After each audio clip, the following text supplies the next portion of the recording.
ఓం శ్రీ మహాగణాధిపతయ నమః. మాతృదేవోభవ. ఇవాళ ప్రొద్దున్నే ఒకరు జాతకానికి వచ్చారు. వారు ఒక ప్రశ్న వేశారు.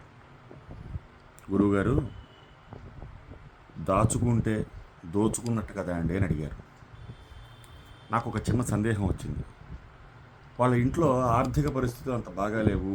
ఆయన ఖర్చు పెడుతున్నారు, తనకి మించి కూడా ఖర్చు పెడుతున్నారు. ఎక్కడైనా ఏదైనా అన్నదానం జరిగిందంటే డబ్బులు ఇస్తున్నారట. అలాగే ఇంకెవరైనా ఏదైనా మంచి పని చేస్తున్నారు, ఇది మంచి అనుకుని మనం అనుకునేటువంటి ప్రతి పనిలోనూ కూడా ఆయన సహాయం చేస్తున్నారట. ఇప్పుడు సమస్య ఏంటంటే వాళ్ళ పిల్లల యొక్క చదువు ఉన్నత విద్యలోకి వచ్చింది, ఆర్థికంగా స్థితి లేదు. నేను జాతకం అంతా బాగానే ఉందండి, మానవ ప్రయత్నంలో లోపం ఏదో కనబడుతోంది, కాబట్టి మీరు చేసే పనులలో కొంచెం జాగ్రత్త వహించండి అని చెప్పాను. ఆయన ఈ మాట అన్నారు, ఏమండి దాచుకుంటే దోచుకున్నట్టే కదండి అని. అయితే ఈ పదం చాలా చోట్ల వింటాం. చాలామంది మనకి తెలిసిన పదాలకి మనకి తెలిసిన అర్థాన్నే మనం దానికి సర్ది చెప్పుకుని తెలియక ఒక్కొక్క సందర్భంలో మనం డౌన్ఫాల్ అవుతూ ఉంటాం. దాచుకుంటే దోచుకుంటుంది, ఏది దాచుకుంటే దోచుకున్నట్లే, ఏది ఏ పదార్థాన్ని చెప్పారు. ఒక చిన్న ఎక్స్ప్లెయిన్ చేస్తాను. మీరు ఏదైనా ఇంట్లో అలమారాలో కొన్ని వస్తువులు దాచిపెడతారు. ఏది దాచిపెడతారు? మన మనసుని హత్తుకుని మనకు అవసరం అవుతుంది అని కొన్ని మనకి ఇష్టమైన వస్తువుల్ని దాచిపెడతారు. అంటే అది మన మనసుని దోచుకుంటుంది, అంతేనా? మన గృహంలో కొంత ప్లేస్ని అది ఆక్యుపై చేస్తుంది. ఇప్పుడు మనం దాచేసాం వస్తువు, ఏ వస్తువు అయినా సరే షాణ్మీర్ మాసై అంటే 6 షడ్భిర్మాసై అంటే 6 నెలల కంటే తక్కువ పరిధిలో, అంటే మనం ఒక 6 నెలల కాలం కనుక తీసుకుంటే 6 నెలల కాలంలో అది కనుక మనం ఉపయోగించకపోతే అప్పుడు దాని యొక్క ప్రాధాన్యత మనకి లేదు అని అర్థం చేసుకోవాలి. ఏ వస్తువుని 1 సంవత్సర కాలం వరకు మనం వాడము, ఇక అది మనకు అక్కర్లేదు.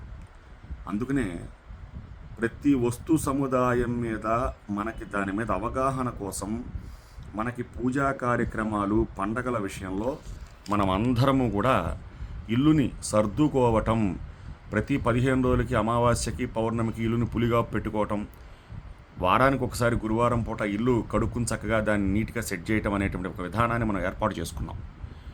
దానివలన ఇల్లు సర్దేటప్పుడు మాత్రమే మనకి అక్కర్లేని వస్తువుల ప్రస్తావన వస్తుంది, వాటిలోంచి మనం బయటపడగలుగుతాం. ఇప్పుడు వాస్తులో అక్కర్లేని వస్తువులన్నీ చేరినాయి, అప్పుడు ఏమవుతుంది? ఆటోమేటిక్గా మనకి రావలసిన వస్తువు, కావలసిన వస్తువు ఇంట్లో పెట్టుకునేందుకు ప్లేస్ ఉండదు. అందుకనే పూర్వం మన గృహాలు కనుక చూసినట్టయితే అలమరలు చాలా తక్కువ ఉండేవి. నేటి కాలంలో మనం పెద్ద పెద్ద అలమరలు కట్టుకుంటున్నాం, వార్డ్రోబ్స్ అంటున్నాం. ఈ వార్డ్రోబ్స్ అన్నీ బెడ్రూమ్లో మన బట్టలు, అలాగే విలువైన వస్తువుల యొక్క సెక్యూరిటీగా ఉండేవి పెడుతున్నాం. ఆ విలువైన వస్తువులు సెక్యూరిటీ పెట్టే చోట అక్కర్లేని వస్తువులు ఏమైనా చేరుస్తున్నామా? లేదు. ఎందుకంటే ఆ పడక గది అనేది విలువైనది, ప్రశాంతమైనది, అన్నిటికీ సెక్యూరిటీగా ఉండేలాగా మనం పెట్టుకున్నాం. అక్కర్లేని వస్తువులు ఏం చేస్తున్నాం? ఏ మెట్ల దగ్గర ఒక స్టోర్ రూమ్ పెట్టుకుని అక్కడికి మాత్రం వాటిని షిఫ్ట్ చేస్తున్నాం. అంటే మెట్ల దగ్గర, గేట్ దగ్గర ఉన్న వస్తువులు క్రమేపీ అలా బయటికి పంపించేద్దాం అన్నటువంటి ఉద్దేశంతో. మరి ఈ చిన్న వివరం దాచుకుంటే దోచుకుంటుంది, అది మన మనసును దోచుకోవచ్చు, మన గృహంలోని స్థలాన్ని దోచుకోవచ్చు, అంటే ఆక్యుపై చేసింది. ఇది కావలసిన వస్తువుల మీద ప్రభావితం చేస్తుంది అని చెప్పి అలా చెప్పారు. డబ్బు దాచుకుంటే డబ్బు దోచుకున్నట్టు కాదు, ధాన్యం దాచుకుంటే ధాన్యం దోచుకున్నట్టు కాదు, జలం దాచుకుంటే జలం దోచుకున్నట్టు కాదు. రేపటి అవసరాలకి ఏదైతే మౌలికమైన ఈ పాంచభౌతిక శరీరం బ్రతికున్నంత కాలము మనం పోషింప చేసుకునేందుకు కావలసినటువంటి నిగూఢమైన, ఆవశ్యకమైన, అత్యవసరమైన, ప్రతినిత్యము ఉపయోగపడేటువంటి సాంబారాలు అంటే వస్తువులని తప్పనిసరిగా మనం దాచుకోవాలి. నెలకు సరిపడా బియ్యం ఇంట్లో దాచుకుంటేనే మనకి భుక్తి గడుస్తుంది. అలాగే రేపటి రోజుకి కావాల్సినటువంటి ద్రవ్యం, విత్తం, డబ్బులు కూడా దాచుకుంటేనే మనకి జీవితం గడుస్తుంది.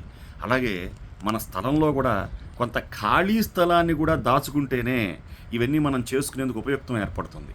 కాబట్టి దాచుకుంటాం, దోచుకుంటాం అనే పదానికి వారు ఒక నిగూఢమైనటువంటి శాస్త్ర సంబంధమైనటువంటి మన అభివృద్ధికరమైన విషయాన్ని చెప్పారు. దాన్ని ఒక్కొక్క సందర్భంలో మనం చేయలేని విషయాలకి ఈ వేదాంతాన్ని జోడించి దాన్ని మెట్ట వేదాంతంగా మార్చేస్తున్నారు. అలా వద్దు.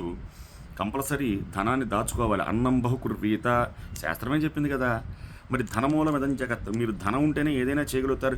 ఈవెన్ ఇప్పుడు మనం దేవస్థానానికి వెళ్ళి దర్శనం చేసుకురావాలంటే కూడా అక్కడ మనకు టికెట్ అనేది ఉంది కదా, అక్కడ మనం కానుక అనేది వేస్తున్నాం కదా. కాబట్టి దాచుకుంటే దోచుకోవటం ఏమి కాదండి, దోచుకున్నది దాచుకోకూడదు.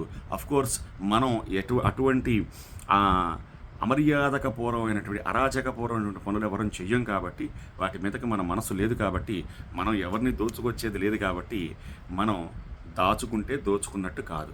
2, దోచుకున్నదే దాచుకునేదానికి ఇంకో వివరం.